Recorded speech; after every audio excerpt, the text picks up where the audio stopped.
Tighten up. Yep. I'm Dave Palumbo, founder of Species Nutrition. From my earliest bodybuilding days, I believed in only putting the best in my body. And that lives on in the Species Nutrition line of products. I put my name and reputation on every bottle of Species Nutrition products. If you want to be your absolute best, join the evolution. Hey guys, we're super excited to be here at the LA Fit Expo. It's our third year in a row. And what we're going to be doing today is we're going to be launching a tasty pastry. It's a low-carb Pop-Tart. It's got 3 to 4 grams of net carbs. And we love this show. This is our best place to be in LA.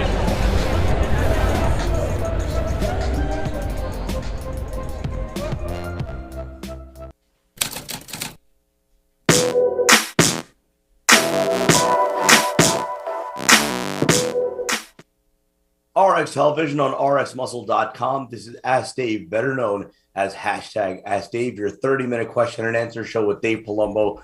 All your questions, diet, training, supplementation, IFBB pros, news. Of course, we are in full swing in the contest calendar. Of course, this past week was the Cap Pro, which saw Charles Griffin get the big win and get his automatic qualification to the Olympia. Before that, it was 2 weeks of domination by Blessing Awodibu. Is he now bringing Dave Palumbo? Dave, so we have that, but maybe even the bigger story is what we saw over the course of the last few days, and that is Jimmy the Bull and Lee Priest absolutely tearing it up down there in California, in Muscle Beach, Venice. Of course, we congratulate Lee Priest on being inducted into the Muscle Beach Hall of Fame.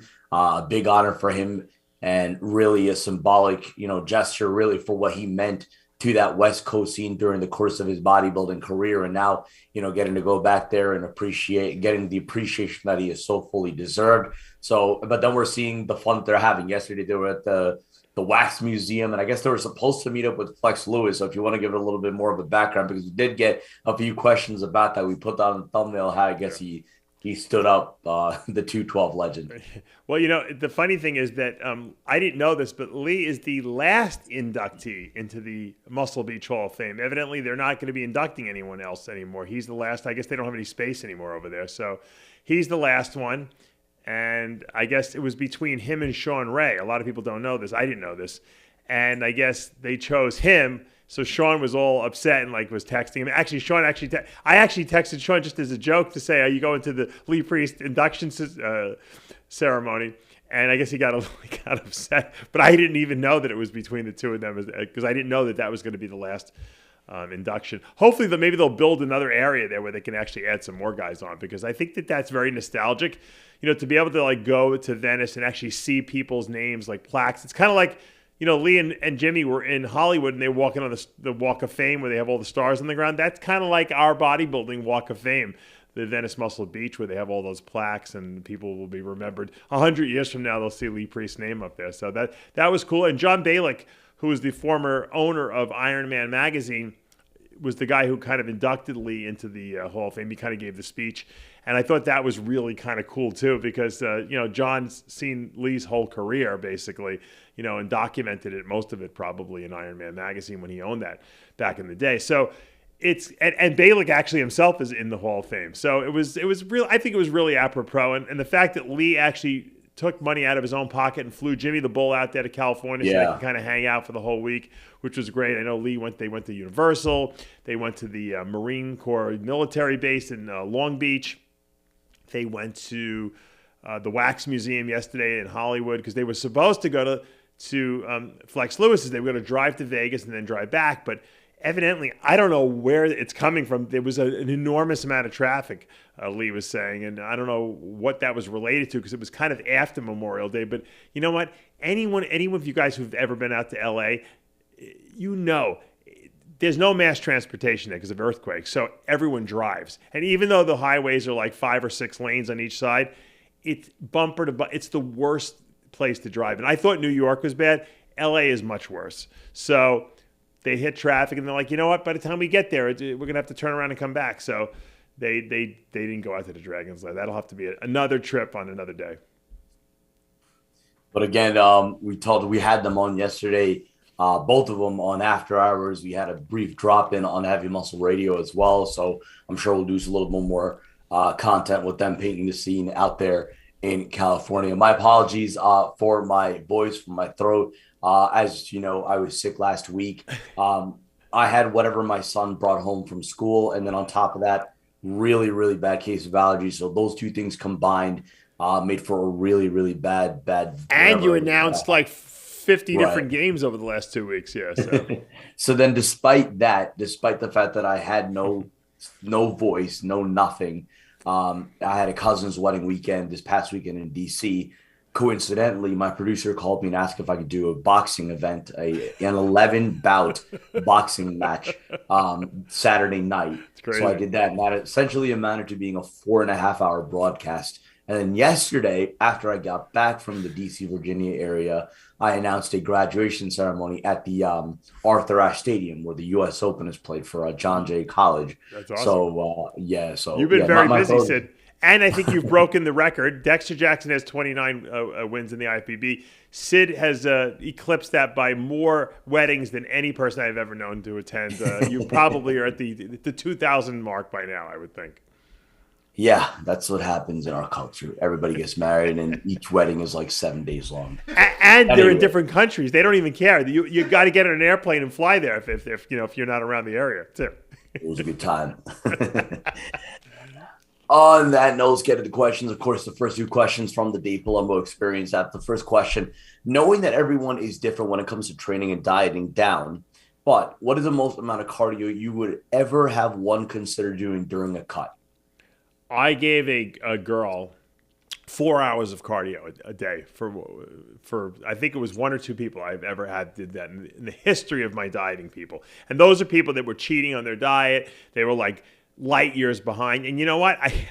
They actually did pretty well on stage. That's how disgusting, but imagine doing 4 hours.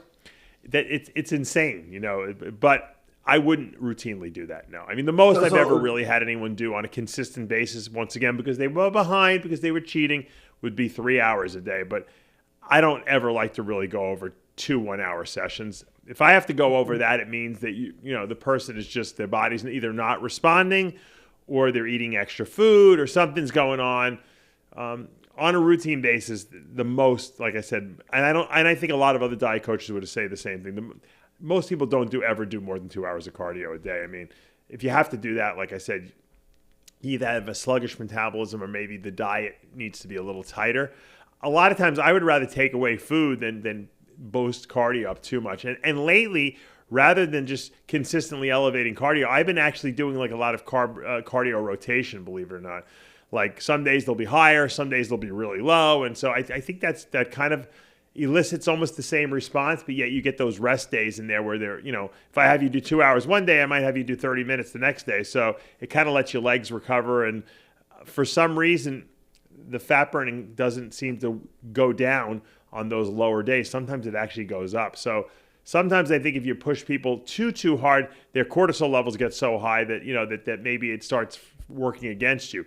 Having said that, if you have 10 days left for a show and there's not that many, there's not that many days to waste, you might have to do 2 hours, 2.5 hours a day for the last, 7 to 10 days if you want to get in the best shape of your life. So it really depends the situation, But okay, so if you could offer some nuance as far as a breakdown. I mean, when you say to one of your clients, all right, go do, say, 2 hours cardio, or in the most extreme circumstances, 4 hours of cardio.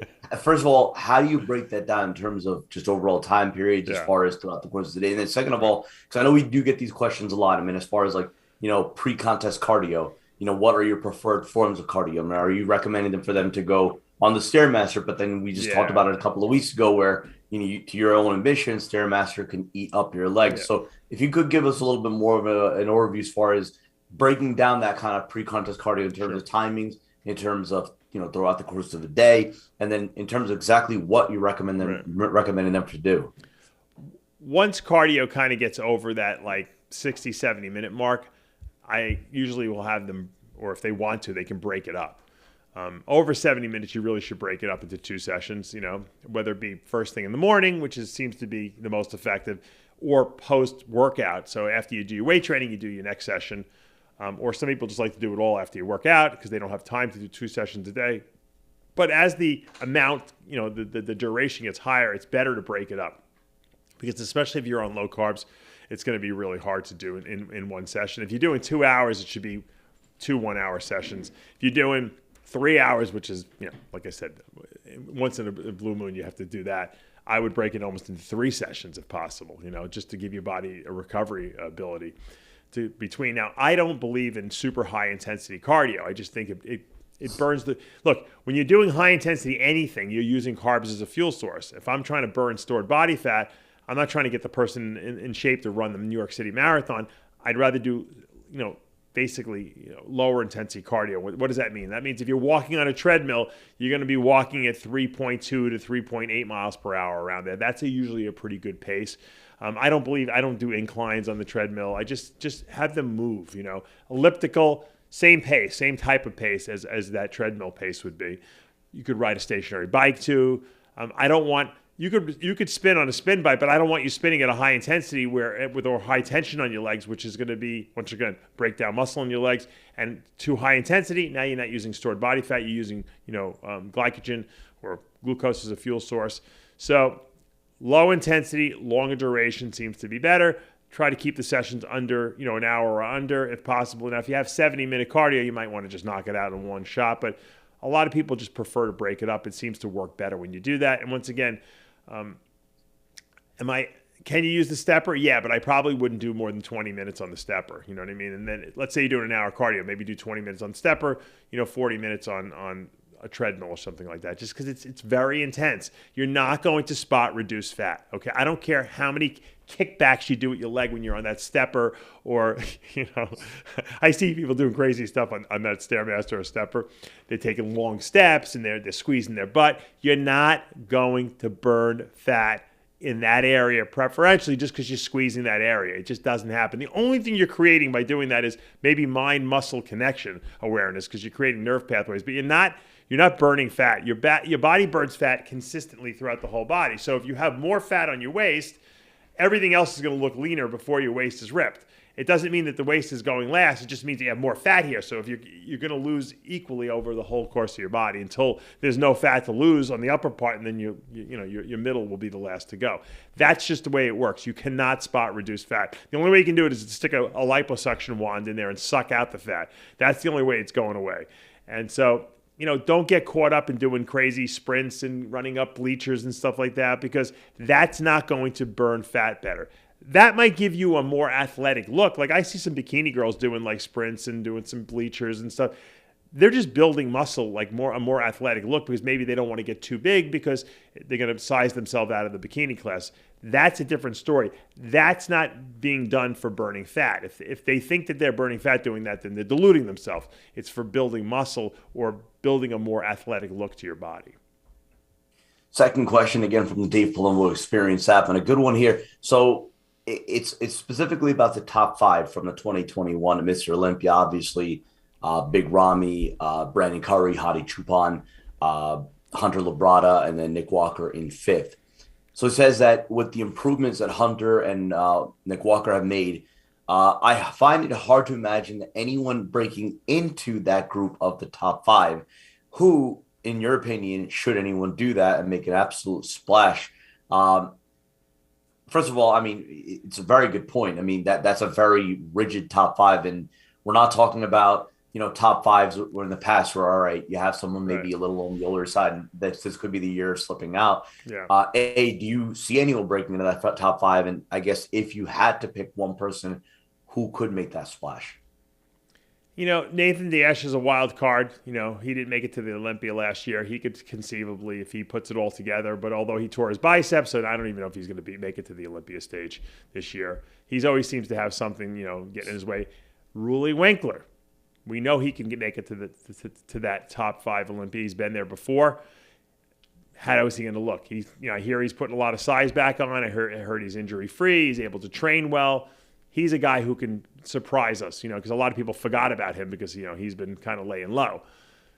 I don't think Blessing is ready to make that jump yet. I think he's got an insane physique, and he will be in the top 6 at some point. I don't think he's going to do it this year, but I could be wrong. I just don't think his legs are where they need to be. But he's got very impressive muscle. If anyone, in the future, he's going to be that guy, busting in there because of his structure and his small waist. and his ability to pose his physique well.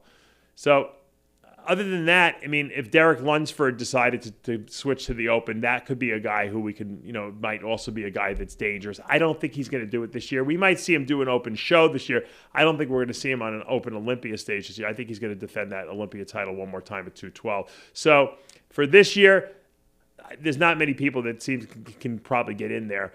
For next year, I think with Lunsford possibly coming in there, I think Blessing putting on another 10 pounds. There's a lot of guys that could potentially start displacing some of the guys that are in there right now. I'll give you a couple of names. What if Akeem Williams, from what we saw a couple of years ago, and then someone like an Ian Valier? Yeah. I mean, Akeem is dangerous. He's more dangerous when he's standing alone. In the lineup, sometimes he gets a little lost, and he tends to come in a little flat. I guess if he nailed it perfectly and some of those other guys were off, he has the muscle and the structure to do it. It's going to be, it depends on which Akeem shows up. Ian Valier has definitely got the mass. He's got the size. He's got the shape, I meant to say. He's got the conditioning. I thought he was great last year, and he had trouble. So it's a very competitive top 6 we have in there now, and that's the issue. But we know what happens. Not everyone shows up in shape, and when not everyone shows up in shape, what happens? Some guy gets kicked out, and some new guy gets thrown in there. Valier is definitely knocking on that door. There's no doubt about it. I love his physique. I think he's got a great physique, so I wouldn't count him out. I think that he's right there at the door too. I think that there's a lot of guys knocking at that door, and I think that to say that the top 5 are going to be the top 5 is silly, because I know that someone in that top 5, probably more than one person, will not be in their best shape, and they will be out of that top 5. So there's guys that are just waiting at the door, so to speak. But as far as if everyone came in at their best, that's kind of the way we're analyzing this. I think it's pretty locked right now. Next year, it might open up again. Go to our Instagram questions. Again, if you're not already following us on Instagram, the handle is official_RxMuscle. If you're watching us for the first time here on YouTube, we ask that you please subscribe, hit the like button if you like what you're watching, hit the notification bell, and as always, we appreciate your support. Let's take another Mr. Olympia related questions from Todd Payette. Which Mr. Olympia do you feel was the toughest to compete against in terms of their overall quote-unquote intimidation factor? Who intimidated their opponents the most? Arnold, for example, he points out, was known well for his mind games. I would imagine Dexter would be another one of those as well. But Phil Heath, who in your opinion was the most intimidating to go against? There's no doubt Dorian Yates was probably the most intimidating, because he competed in an era where the guys were like out of their mind, freaky looking. I mean, Flex Wheeler, you got Nasser, Cormier, Sean Ray. I mean, the list goes on and on and on. I mean, there was so many great guys. Paul Dillette. I mean, Lee Priest. I mean, there was so many guys right there. Kevin Levrone. And Dorian just beat them all. They were scared of him. And, these were guys that were cocky and that were rightfully cocky because they had the greatest physiques of all time. I mean, Flex Wheeler, come on, give me a break. The guy was unbelievable. But they were intimidated by Dorian. And Dorian didn't say anything. That's what intimidated them. He just showed up looking ridiculous, and he made improvements every single year. And these guys they couldn't handle him. They couldn't deal with him. Ronnie won not out of intimidation, but Ronnie was just the biggest.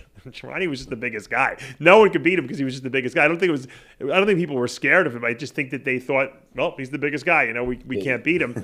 And once again, Ronnie got better every year. Jay, in his mind, really believed that he was going to eventually overtake Ronnie, and he rightfully so thought that because he was a lot younger than Ronnie too. So he had to basically outlast Ronnie until Ronnie eventually, his back gave out and he had that lat that was, deteriorating, and then Jay beat him. But I think Dorian was the most intimidating. I really do. Not because of anything he said, but just because of the way he presented himself and what he brought to the stage. I can't explain Dorian Yates to you, and you can't understand him from looking at pictures of him or videos. You had to see him in person. He was when he would wear a sweatshirt and walk around, he used to wear these big bag sweatshirts. He looked like literally like a bat. His back was so big, it was like, what, how come I'm 320 pounds. How come I don't look like that? He had ridiculous proportion. He was dense. It wasn't like this. It wasn't fat. It wasn't like, you ever see these guys in the UFC that get really big and bulky? He had this lean crazy width to him, and it was an intimidating thing to see in person. You saw it; he had these big fucking meaty forearms, and he was signing pictures, and you could just see his face had striations in it. He was very intimidating looking in person, and that's the guy I looked up to. I wanted to be like. I'm like, I want to have that muscle. I want to have that graininess. That was, and that's why guys started training like him, because we all wanted to be like him. Let's go to Tank Strength.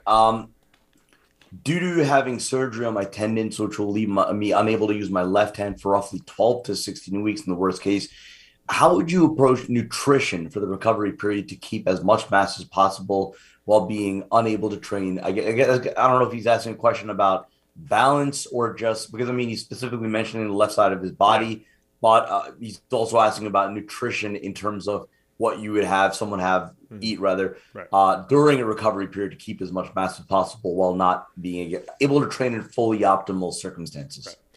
Right. Anytime I got injured or had any kind of little, I think I had an arthroscopy on both shoulders when I was competing, which took me out of, I think I was down for like 3 weeks or something like that, 4 weeks, where I couldn't train my hardest. I never stopped eating the same as I did when I was training all out. Why? Because I didn't want to lose muscle.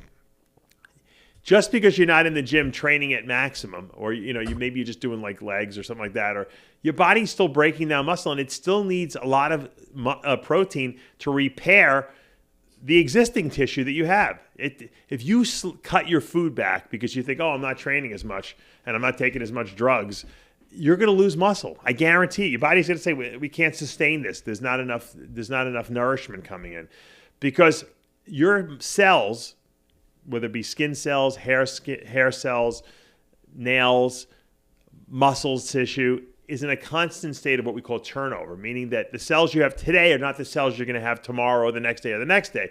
Your body's constantly remodeling itself. So if you don't give your body enough protein, raw materials to remodel the muscle, it's just not going to, the body's going to say, we can't sustain this much muscle. We don't have the resources to do it.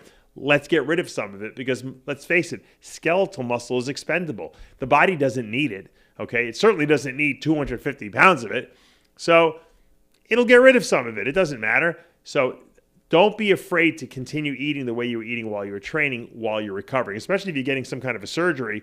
Your body's going to have an increased need for protein anyway, because it's going to be trying to repair itself. So like when I had my foot just, operated on, my diet has not changed, not one iota. Now I'm back in the gym doing some upper body on machines. I'm still eating exactly the same as when I went in, and because I don't want to lose any muscle. Why would I cut back my food? It doesn't make sense. People are afraid they're going to get fat. You're not going to get fat. Let's go to Dedgwick. Yet another high protein battle. I'm not exactly sure what he does. So high, too much is too much. I'm going to skip that because I don't understand what he's trying to go with here. But let's go to Excellent. We do get this question often as far as structuring your macros. And such a vague term for different, whatever it is, whichever stage of the year that you're in, whatever your, theoretical needs are. Is there a resource that you recommend, book or a website, where somebody can get accurate macros for food that you just can't seem to find consistent information regarding macros for food? I think the person is referring to not what the macros the person should consume is, but what like a chicken breast, how many grams of protein, fat, and carbs are in. Is that what he's thinking? That's what he's referring to as far as where to get the right information as to what's in each food? That's what I think that they're asking. You can't seem to find. This is his exact words: accurate macros for food.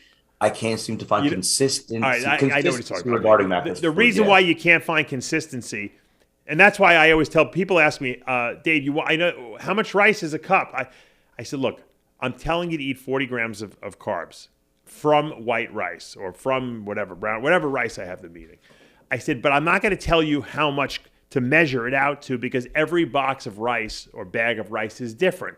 So if your box of rice says 1 cup or half a cup uncooked equals 37 grams of carbs, you're going to do a little more than that just to get your 40 grams. Follow the box. And the reason why there's no consistency in rice boxes and potato depending on if you buy Idaho potatoes or this potatoes or that potatoes, is because there's a variability in food depending on where it's grown, okay? That's normal. Same thing. You think that every chicken breast you eat has this 8 ounces has 50 grams of protein? No. Some have higher, some have less, some have more fat, some have less fat. There's a variability in there. You can't control it. So what I do is I try to, if there's a package that it comes with and it tells you 2 chicken breasts or 6 ounces, 2 6-ounce pieces of chicken breast is equal to, 40 grams of protein, then I go by that. So you got to go by the packaging that you're using and assuming that they're being accurate. But even on packaging, for food packaging, there's a 20% fudge factor, meaning that they could be off a little bit because they allow that because they know that there's a variability in the foods depending on where it's grown, if it comes from the ground, or depending on what the animals are fed, depending on where they're from. The whey protein that comes from Ireland, from Glanbia, which is one of the biggest whey producers in the world, has a slightly different makeup than the Wisconsin whey that comes from the dairy farmers in Wisconsin in this country, because they eat different types of grass, they eat different grains, and it results in a different composition or macronutrient composition of their whey protein. So now, if you're using a whey isolate and they're removing all the lactose, which is the carb component, and they're removing all the fat, and they're just looking at the protein, theoretically it should be all equal, right? But it isn't. Some mix differently, some mix easier, some are a little more, have a little bit more substance, a little more thickness, frothiness when you mix them.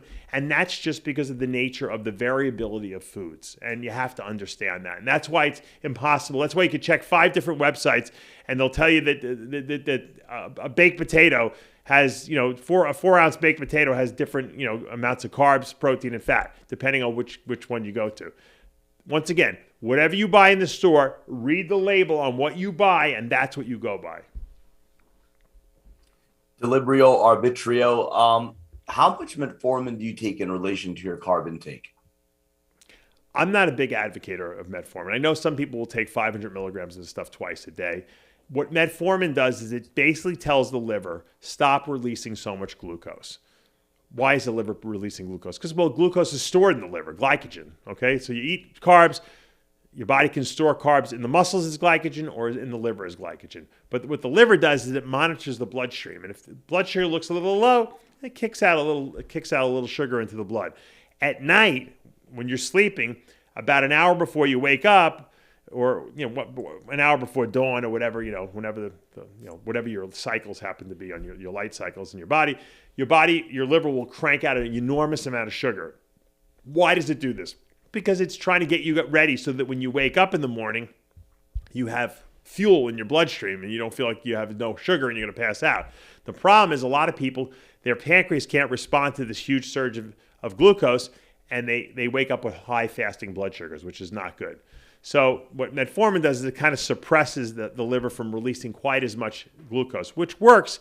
So when they wake up, the people, a lot of times their fasting blood sugars are better. The problem is that the rest of the day, their sugars are running slightly high because they're not producing enough insulin, and the metformin is not helping the pancreas produce more insulin, or it's not basically subsidizing the insulin production. So it's really not fixing the problem. It's really kind of alleviating symptoms of the problem, but yet the main underlying problem, which is that the body is not producing enough insulin, is not being addressed. That's why a lot of times I recommend in those cases that you take a long-acting insulin. Therefore, the pancreas's burden of producing insulin is lower. It doesn't have to produce as much, which means the pancreas could rest a little bit and regenerate its beta cells over time. And that could be 2 to 3 months. Usually that it will regenerate. So a better way really to correct blood sugar is to take a long-acting insulin if you're running high. Does glucophage metformin have a role? It could certainly help by, like I said, reducing the output of, like I said, of the glucose from the liver. But personally, I like to just subsidize with a long-acting insulin. Take a couple of more questions. Bodybuilding and wrestling. Dave, if you're not sure how many sets should you do for each body part, is it a good indicator when you're doing the squeezing exercise at the end after the main ones and you can't contract the muscle anymore, time to go home? You probably should have gone home 5 sets before that. Yeah, you don't want I come from a running background, so when I was in college and in high school, I was a long distance runner, And if I didn't come in from a run and feel like I've completely depleted everything in my body and felt exhausted, I felt like I didn't do enough and I wanted to go out and do more. That feeling, okay, I took into bodybuilding when I first started bodybuilding. And what I realized very quickly was that if you go to the gym and exhaust yourself completely, you've done too much. And I learned that from going back to Dorian Yates again. Dorian Yates said, guys are over, and then Mike Menser was his mentor who said that too. Guys are overtraining. They're doing too much in the gym, meaning that they're doing too many sets and they're trying to push themselves to the point where they just feel like they can't do anything else anymore. That's beyond failure. And when you go beyond failure, it increases cortisol levels.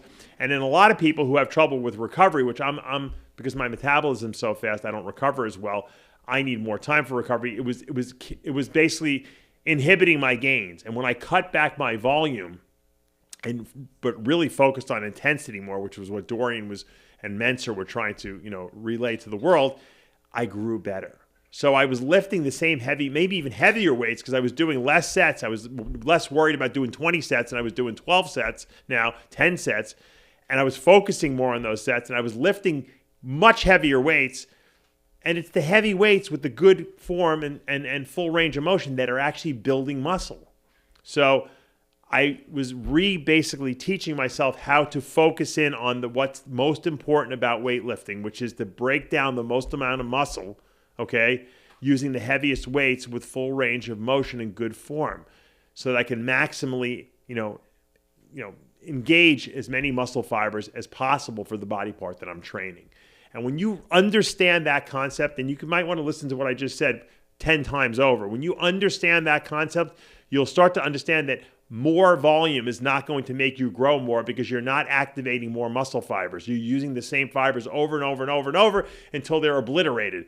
That's not getting deeper into the muscle where you're actually activating more fibers. You want to activate as many fibers as possible in your muscle fibers, in your muscles, so that you could rebuild all those bigger. What most people do is when they're using lighter weight and higher reps is they're using the same fibers. They're never digging deep down to get those deep fibers because they're just not necessary to lift light weights or lighter weights. If you want to grow the most, you have to be able to recruit every fiber that you have in your being in that gym and break that fiber down so that your body says, holy mackerel, we got to build these bigger. And that's what Dorian was able to do better than anyone, and that's why he was so big. Take a couple more questions, get strong and big. You do get a lot of questions about when you were competing about different cycles that you would deploy, in particular about your off-season cycles when you're trying to gain mass. Your main off-season cycle that you found worked best for you when you were pushing carbs to put on mass. Did you ever have any difficulties with gas, digestion, or bloating? I mean, I guess I probably had some digestive, when you're eating like 12 times a day, you're not gonna always feel good. My stomach always felt full because I had so much food in me at all times. But I kind of digested the food well. I think I felt I did. I didn't really have like diarrhea or like really bad gas. I think I was a pretty good digester of all that food.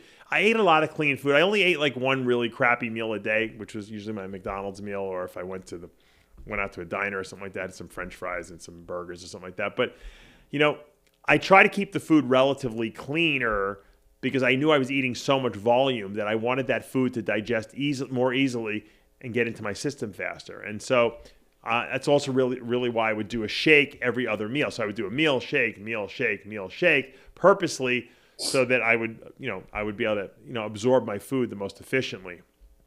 As far as, cycles go, I was always a big believer in the long-acting injectables because, number one, they had less toxicity. And I always, in the back of my mind, I always said, look, I don't want to have liver cancer or something like that, or, because I'm overtaxing my body with, fast-acting injectables or orals. So the use of those compounds were minimal.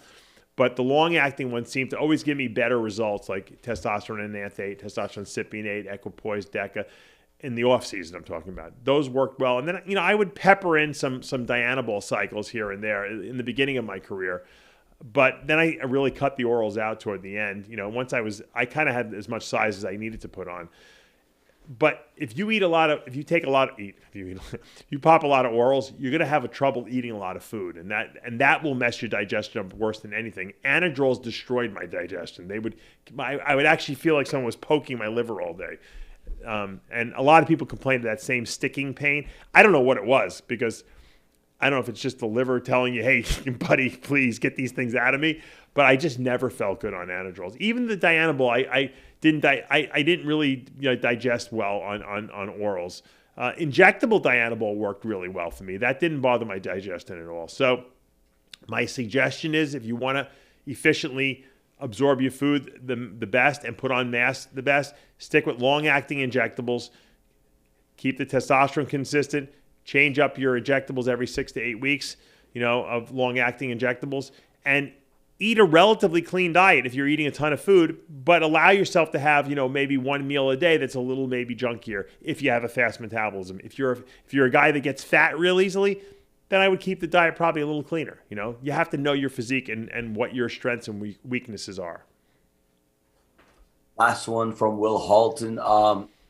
His question is about, as we mentioned, we asked you earlier about most intimidating Mr. Olympia. Do you see anyone cracking this top 5, given how strong Hunter Labrada and Nick Walker seem to be coming on? The question is, who do you think will be the next great rivalry in bodybuilding? And I'll add to that, will it involve Nick Walker? Absolutely.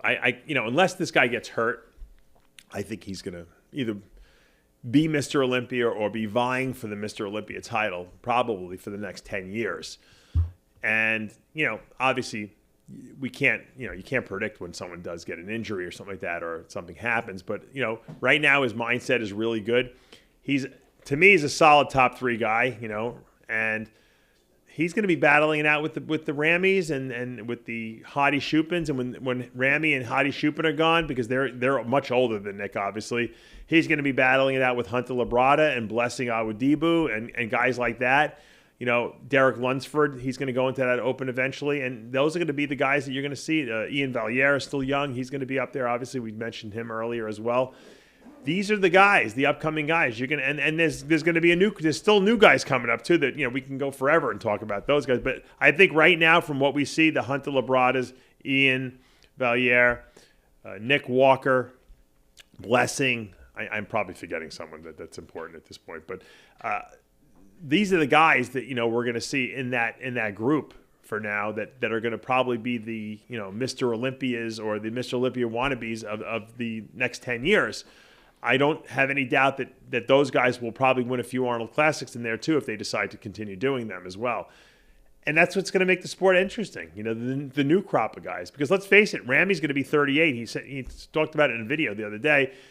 Next year, he's approaching 40. His best years are definitely behind him. That doesn't mean he can't win the Olympia for the next 5 years, but he's not getting any better, than he is now. He can only get harder and more refined, which is what he should really be focusing on, because he doesn't need to be any bigger. But the new guys are coming up. This is the new blood, and that's what makes it super interesting to see where they're going to place, how well they're going to do in the future. And, I think that bodybuilding has a really bright future, and I think it's going to be an interesting future because, like I said, it's not going to be the same old guys. It's going to be a new crop of guys. We'll see. The dynamic certainly could change over the course of the next 18 months if what Ramy said on this podcast a few days ago about him theoretically wanted to retire at the age of 38, which would presumably make this upcoming Olympia his last. So we'll see if that holds true. Then you're right. The landscape's going to change completely, and obviously, someone like a Hadi Chupin is going to become the elder statesman off that elite class. And I mean, let's not forget Brandon Curry still very much coming into his own. So still, you're going to have some, what we had over the course of the last decade or so, where you had some of those same faces, interchange within the top 6. I think you're still going to have that, just with a new core over the course of the next 5 to 6 years. But certainly those stories are going to write themselves out, and you figure Nick Walker is going to be smacking the center up all of those. So that is going to do for this episode of Ask Dave. We appreciate you for watching. Again, we ask you to subscribe below, hit the notification bell. You're not going to miss any of our show segments or updates. Of course, we have all new episodes of Heavy Muscle Radio, the After Hours podcast, Of course, both of those are featuring Lee Priest and Jimmy the Bull live in California at Muscle Beach. All new episode of Iron Rage coming up as well. For Dave Palumbo and Tyler Shore, I'm Sadiq Faruqi. We'll see you next time.